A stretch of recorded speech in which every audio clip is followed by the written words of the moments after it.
The playing field. For more than 40 years, Michael Flynn and the Win with Flynn team has stood up for injury victims across Northwest Georgia. Michael Flynn fights to get you the compensation you deserve, like a recent $100,000 settlement for a woman with a concussion in a rear-end collision and $2 million for a man seriously injured by a logging truck. Win with Flynn. Serious injury, significant results. Visit winwithflynn.com or call 77-WIN-FLYNN. Carroll County celebrates 200 years.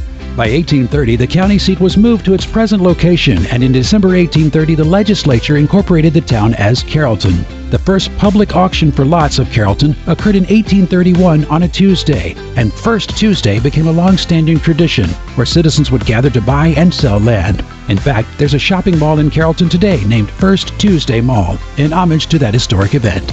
Carroll County, the county of opportunity. The story continues. National headlines and the local stories you care about. WLBB, Carrollton, News Talk 1330, FM 106.3.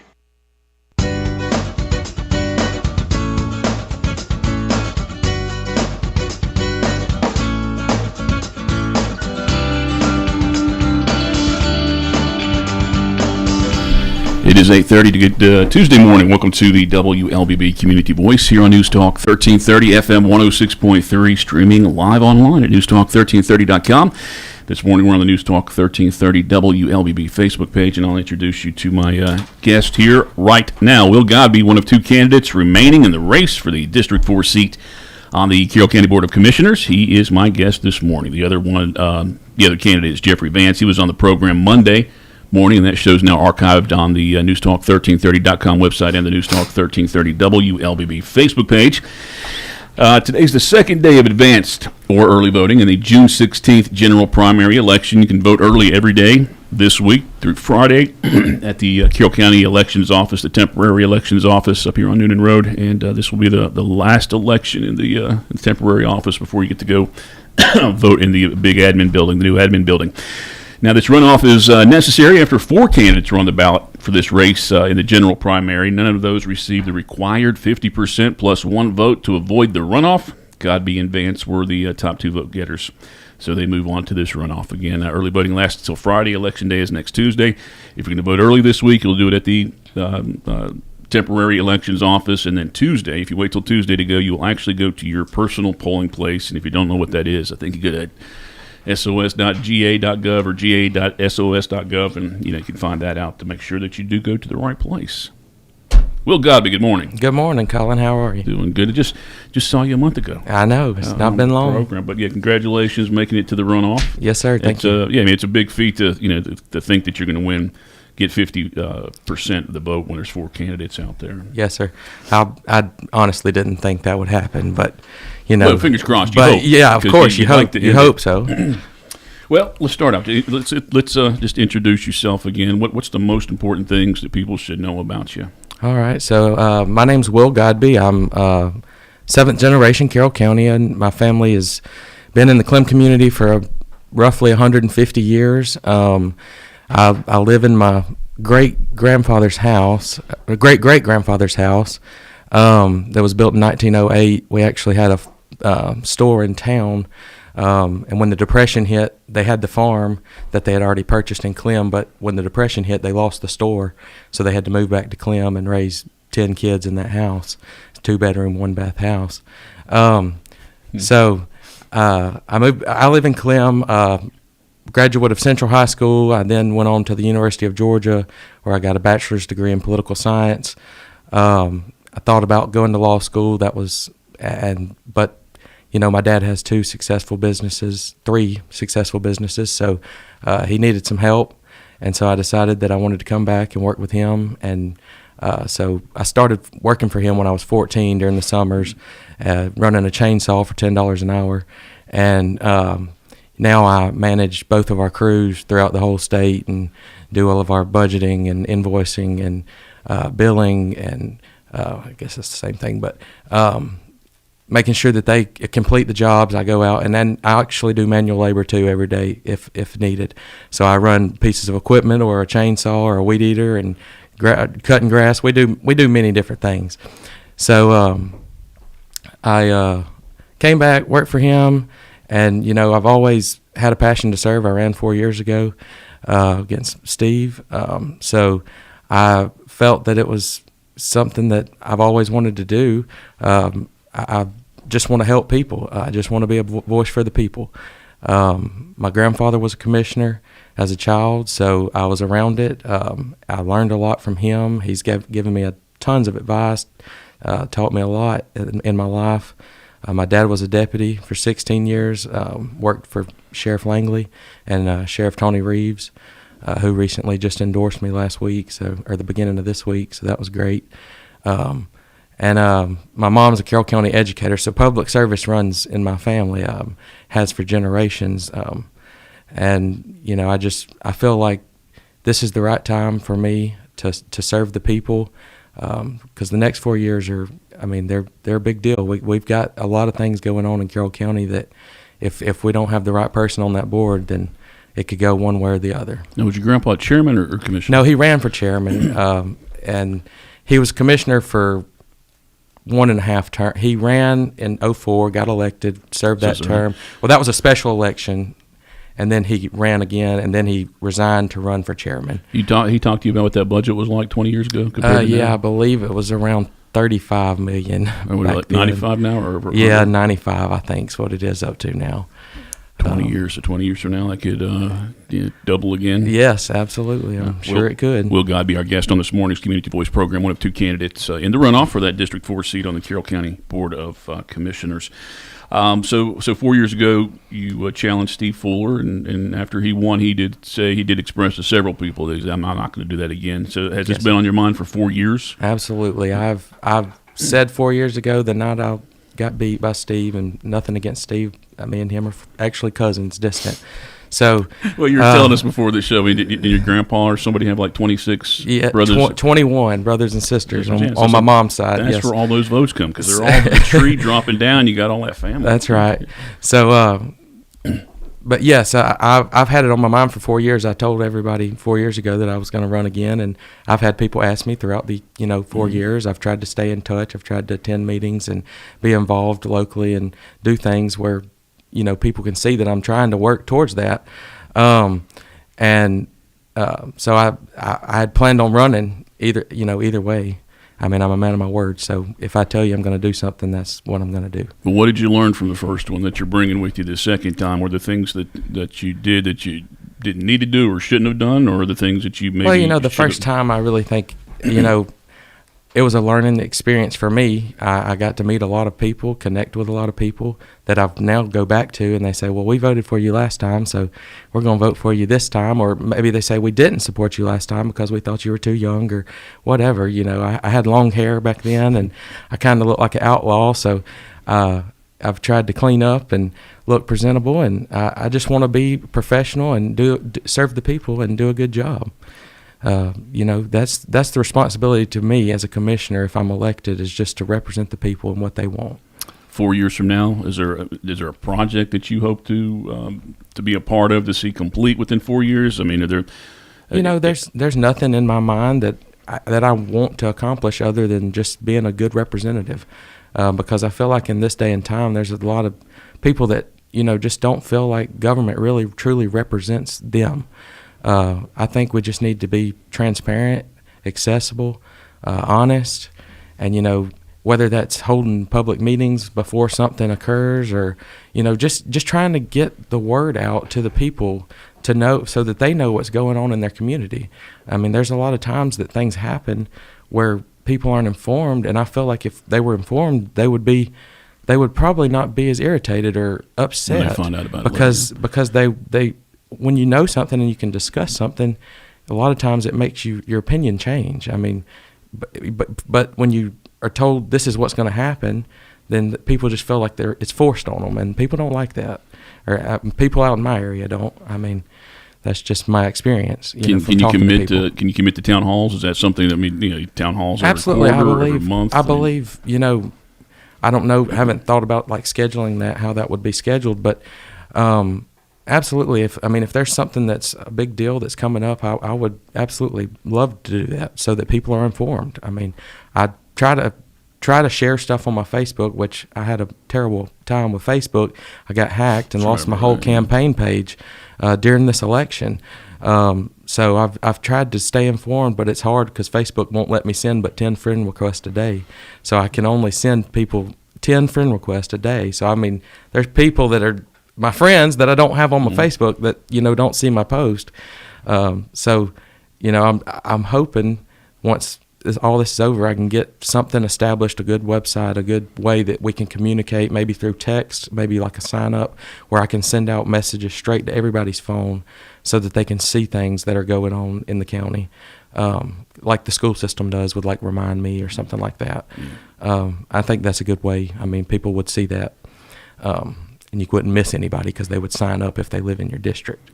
So that's just some ideas that I have for that. But yes, I think transparency is everything. I think, just people being involved and knowing what's going on is the biggest key in government. Will Godbee, our guest on this morning's Community Voice program. Time right now is 8:40. We'll take our first break right now, and I'll come back and cover the precinct numbers and things like that when we come back. If you have any questions or comments for Will this morning, please feel free to post those on the News Talk 1330 WLBB Facebook page, and we'll try and take a look at those. When we come back, Community Voice, brought to you by Tanner Health and Oak Mountain Academy. Imagine a place where every heartbeat is monitored with the utmost care, where emergencies are met with swift attention, and where cutting-edge technology enables precise and timely treatments. At Tanner Health, every patient's journey is a testament to resilience, a story of strength, healing, and hope. We go beyond treatment to redefine what compassionate care truly means. That's Tanner Health. That's care redefined. Learn more at tanner.org. Oak Mountain Academy is a vibrant community built on innovation, academic excellence, and a 64-year legacy of shaping community leaders. I'm Patrick Uran, head of school at Oak Mountain Academy, inviting you to visit the mountain and experience firsthand the passion, purpose, and personalized education that defines our school. Come see how our mission and vision come to life each day. For more information, visit us at oakmountain.us so that you can discover your journey on the mountain, where every path leads to purpose.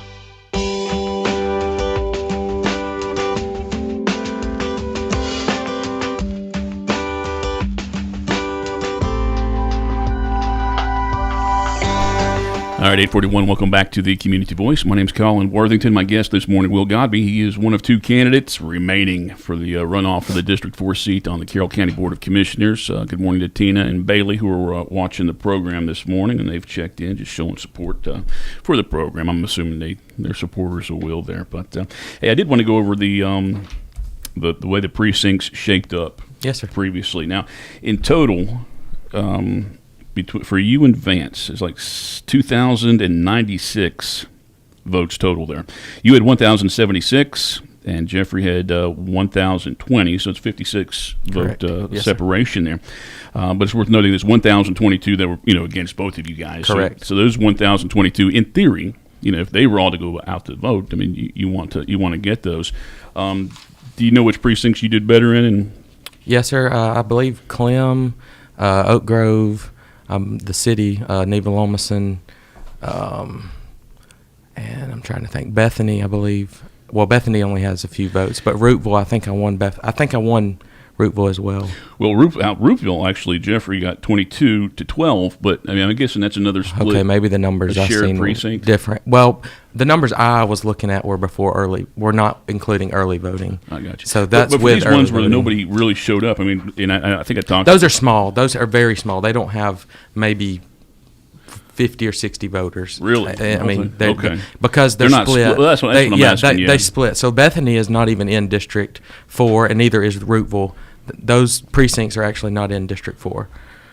Neva-Lomason, like you said, 139-93. That's you over Vance. Tabernacle, 143-76 over Vance. Tabernacle was Oak Grove, good. 209-184 over Vance. Clem, 225-219 over Vance. And Tina Shockley won First Baptist. Which that includes Oak Mountain, which is where she lives. So, okay. So she picked up that. And I'm guessing Jones lives in the UWG precinct. He lives in Clem. Okay, he won that one 75. You had 62 votes. Is UWG split too? Because that's not a big turnout. No, that's Sunset Hills and Maple Street, that area.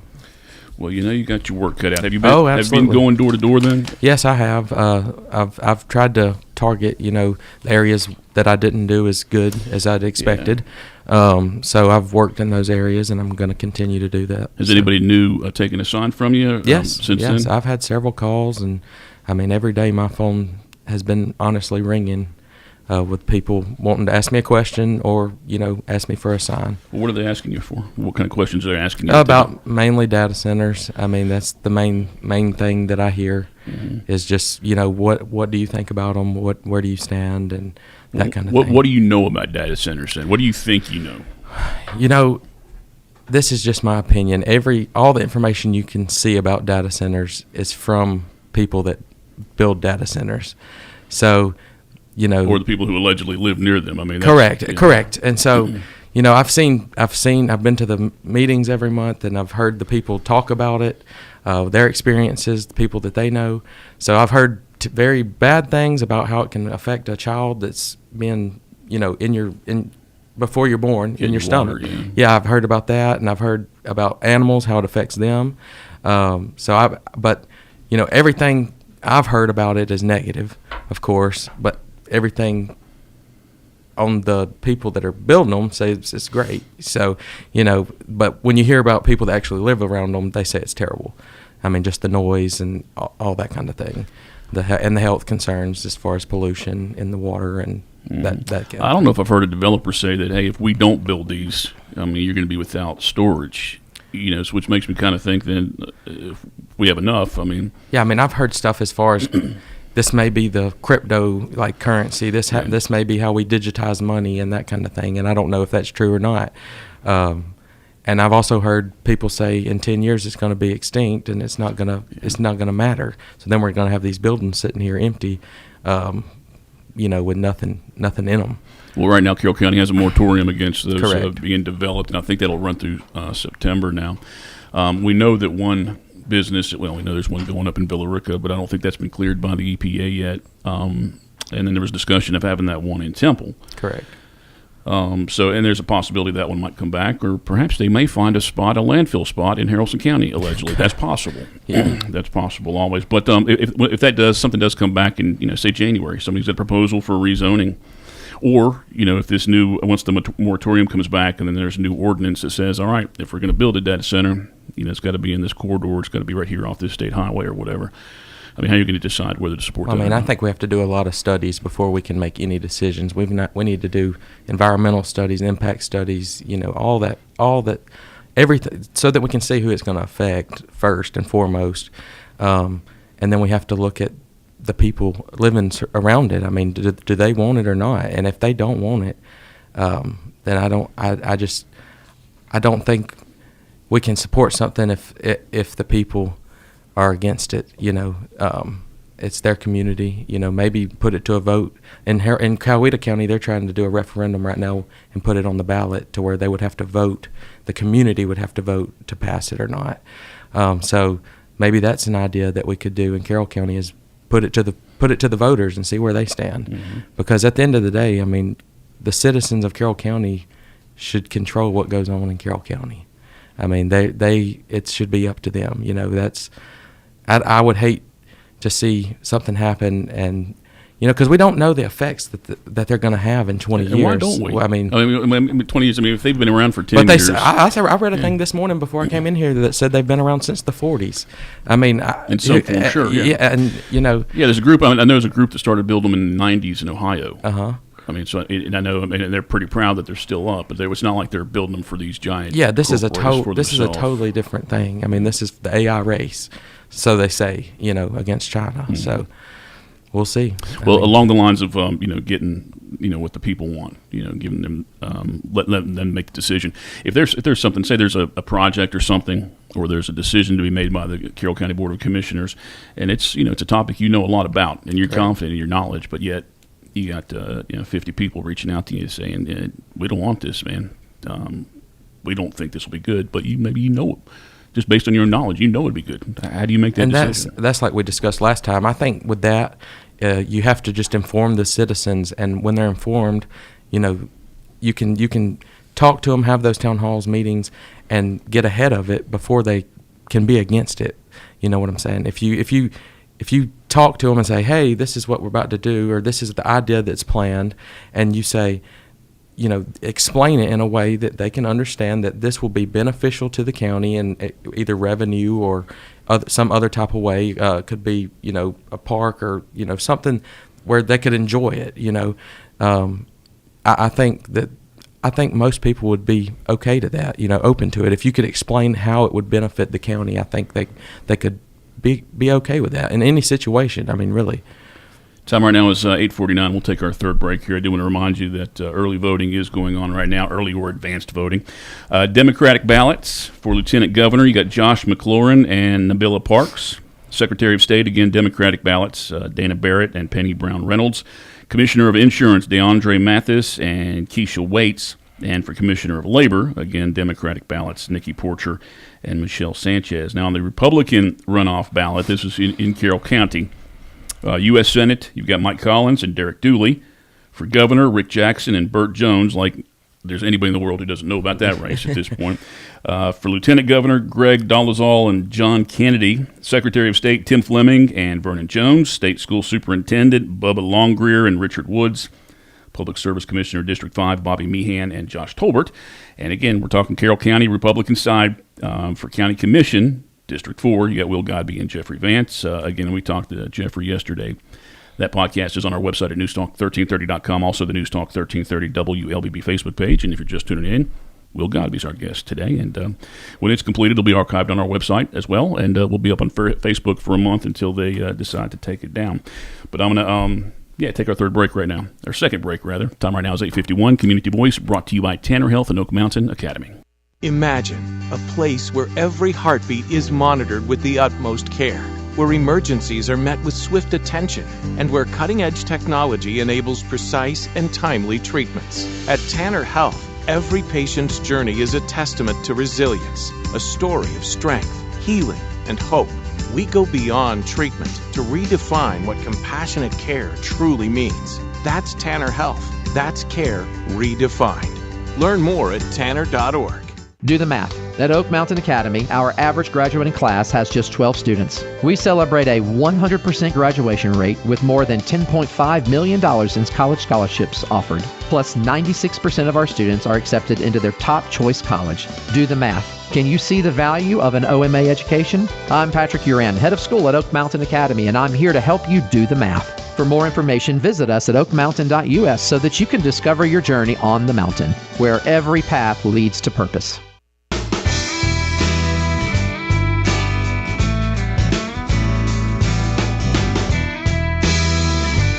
All right, 8:52. Welcome back to the Community Voice, News Talk 1330 FM 106.3. My name's Colin Worthington. My guest this morning is Will Godbee. He is one of two candidates running for the District 4 seat on the Carroll County Board of Commissioners. Tina Stinnett-Shockley, she was one of the candidates initially, the initial four candidates, and she's saying, given that the municipal residents represent a substantial percentage of your constituent base, how do you plan to balance their needs not associated with agriculture? It's like yesterday, I mean, it was a joke, I guess, but it was true. It's like, the rural fellows that came up on top. I mean, I assume it's the percentage of people is probably distributed about the same as far as the ag community and, an urban city of Carrollton. But, correct. But you guys had the top two votes. Well, a lot of city residents don't know that they have a county representative. When you speak to them, as I've knocked on doors, am I in your district? And yes, I'm, knocking on your door. You're in my district. The biggest thing is just being a voice for both sides. I mean, if somebody in the city needs something, yes, I have no power in the city. I have no authority in the city. But if you need something in the city, you can still call me, and I'll be happy to call the mayor or, somebody on the board, council, and discuss an issue with them and be happy to meet with you. And if there's something that I can help with, I'm all for it. It's not about just the county. It's, yes, you are a county representative, but those are your constituents as well, so they need representation as well. So I plan to attend city council meetings just to stay informed about what's going on in the city, because a lot of times right now things are happening that were voted on 20 years ago, like the Stripling Chapel deal, where it was voted on 20 years ago that they could do what they're doing. come out on Stripling Chapel, and now So that's that old, huh? now Decades, wow. that's what they said. It's at least 20 or almost 20 years old. So, but now, it's an issue, but it's because there was no communication years ago, and so we've got to strengthen that between the city and the county, and work together so that we can better our whole community, our whole county. I do forget that perspective. I mean, considering, I think you tend to think about your city council person more than you would. Correct, county and they do. commissioner I in mean, that most district. people do, but I mean, they have a county representative too. Yeah. So and if they need something, I'm always be accessible and ready to serve. Now, I said this on yesterday's show, and I talked about it for the last 15 years I've been here. Every 2 years, county races, even city races, I guess. I mean, somebody wants to reach out to me and say, hey, this person did this and did that, and they want me to, look up the story. And half of them are just insane accusations and things. Yes, sir.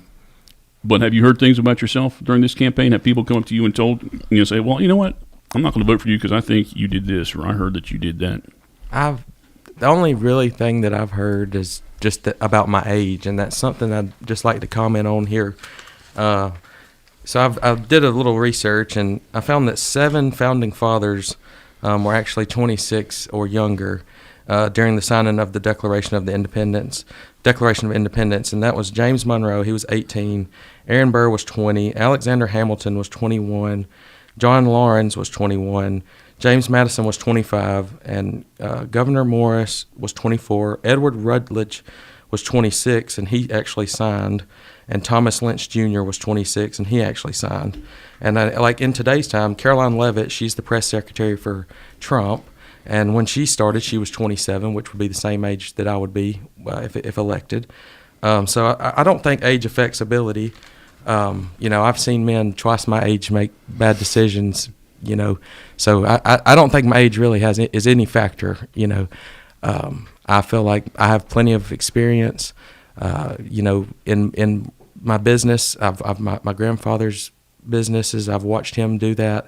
I've helped actually now for going on 5 years. Manage my dad's business, and we're successful. And so I understand what it takes to budget, and that's a lot of what you do as a commissioner. So I think that I'm ready, and I don't think age is any effect on ability. Got about 3.5 minutes here. SPLOST, Special Purpose Local Option Sales Tax. Voters support that pretty overwhelmingly every 4 or 5 years whenever that comes up. Carroll County does have the option for a transportation special purpose local option sales tax. We would just the funding would benefit transportation projects, roads. I guess we have some county bridges, things along those lines. Yes. But next year, Carroll County will have the option to put a referendum out to ask voters if they would support a homestead option sales tax. So that would be 3%, 1%, 1%, 1% of all your purchases would go to that. But would you be in favor of presenting that as an option? What's your feeling on tax period on those kind of taxes? I mean, taxes are always unfair. I hate taxes, but I think that is probably the most fair way to tax people, because it's everybody pays for it. So the easiest way to put anything is to the voters. So if you put it to the voters, and then they can approve or deny it, so I would be open to that. Yes, sir. Yeah, that homestead that homestead option sales tax. I think people would, as long as they're believing that this is going to help our taxes or our property taxes, but Correct. then they're not raised the next year. In some cases, that's happened here locally. There's a lot of variables that go into that. You have to look at the economy and different things. So, you can't say that you're going to lower taxes. You can't guarantee that, because you never know what's going to happen nationally, so. Very rational. All right, you got 1 minute. I'm heading out. I got the baby and coffee, Yes, and I'm racing to the car, and hey, you need my vote. What are you going to tell me? I'm just going to say, hey, Mr. Worthington. My name's Will Godbee. I'm a 7th generation Carroll Countyan. I'd love to have your vote. I've worked hard to try to reach everybody and listen to your concerns. I believe the main concerns are development, quality development, fiscal responsibility, and that I'm going to be transparent and accessible and be a voice for the citizens of District 4. And if you ever need anything, here's my card, here's my number, And just please reach out. And if you didn't vote for me the first time, I humbly ask for your vote on June 16th or during early voting going on this week. Any chance that everybody that went out and voted a month ago will come out and vote this time too? I sure hope so. Yeah. All right. Will, good to see you again. Yes, sir. Good luck to you. And again, early voting lasts through Friday of this week. You'll do that at the Carroll County Elections Office, the temporary office, and then Tuesday, if you decide to wait till Tuesday. Some people like to wait till Election Day. The Election Day, you'll do it at your in your own precinct at your own polling place. So thanks for tuning in this morning. Community Voice is brought to you by Tanner Health and Oak Mountain Academy.